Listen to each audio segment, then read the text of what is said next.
But I think during COVID, interestingly to speak, education, which was very much dependent on F2F model, that is face-to-face model, had to quickly adopt and change to what is called as the online model. I call this as emergency online education because it was not planned.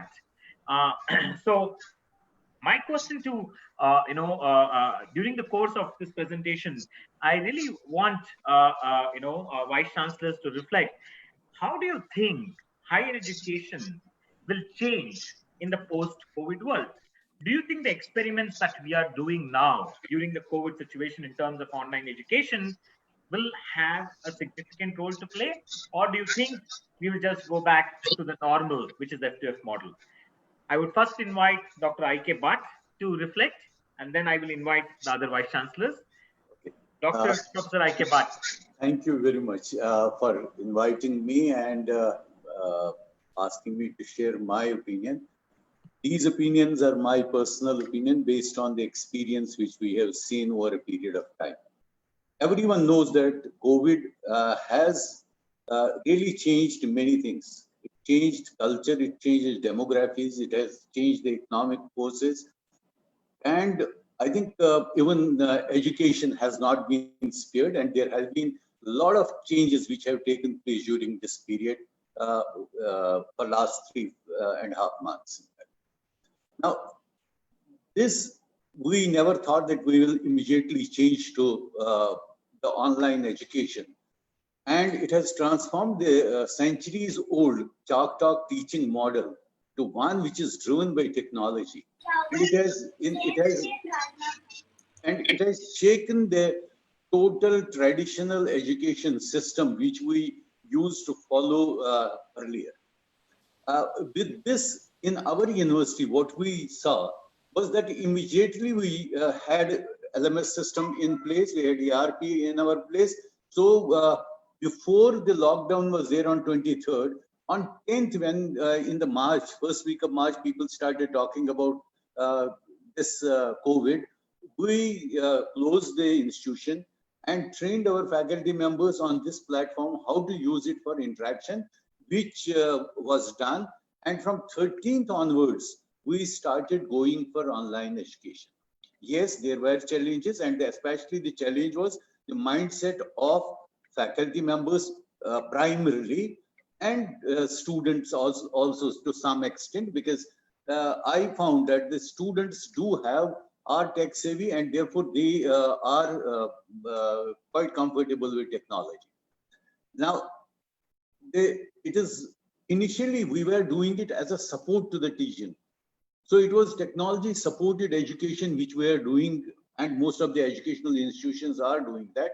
But now it was technology driven education which which we are doing now. And I'm sure that this will continue for some more time to happen, and it will change the whole total characteristics of the education system. The role of education, educators will change. The teacher will have a different role to play. And in my opinion, they currently delivered the most, what we are still doing is in the most basic form of online education, which we talk about. But over a period of time, you will see that there will be many other changes which will take place. There are a lot of interruptions taking place. The teachers were stressed because it was done in a very quick manner, and therefore there was a lot of pressure both on parents, teachers, and every system, in fact. But I'm sure that, and it has also the financial problems also. The institutions faced, especially the private institutions, faced financial sustainability problems because the fee was not collected. We are not certain that what will happen to the admissions. They all have been postponed. So the cash flow and other challenges are there. And the major challenges which we find are different actually. Let us come to now. There are opportunities actually. It has the social aspects. It has the institutional, which we call as academic aspects, which are there, which need to be understood. And this education, when we look at the education, I belong to the old school of thought, yet when we implemented it and started monitoring it, I found that we are in a position to monitor each and every student, what he is doing. Is he attending the class properly, actually? So therefore, the personalized education is there. When we look at this, it is an opportunity to go into this. It is an opportunity for demand for personalized courses, for learning path and customized learning also. It has also given us an opportunity to involve in innovation. And many students have come up with many innovative ideas. And therefore, I think it is very positive thing has happened. It is a more flexible system, and skills we need to upskill and reskill our, because things will change. Technology changes every 5 years, and therefore we will have to reskill our people, which is very, very important.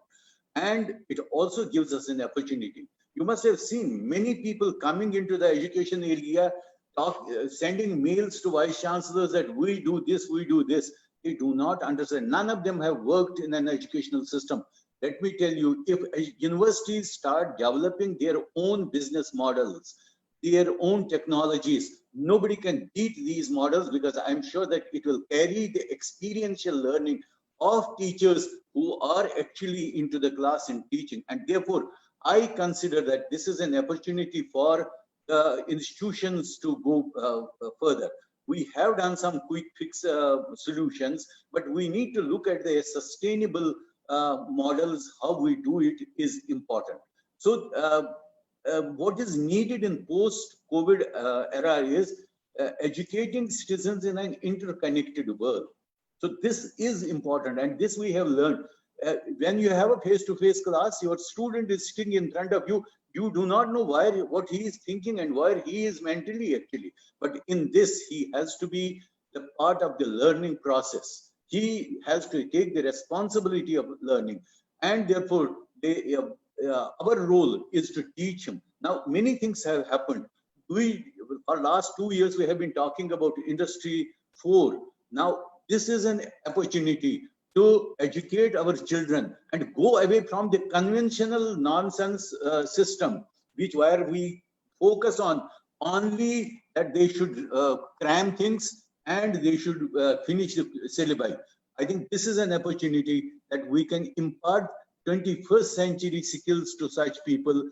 And we have tried to incorporate artificial intelligence, machine learning, nanotechnology, everything, whatever you talk about these new courses, we have tried to put it in across the disciplines, and this will give them the skills which are being talked about in future.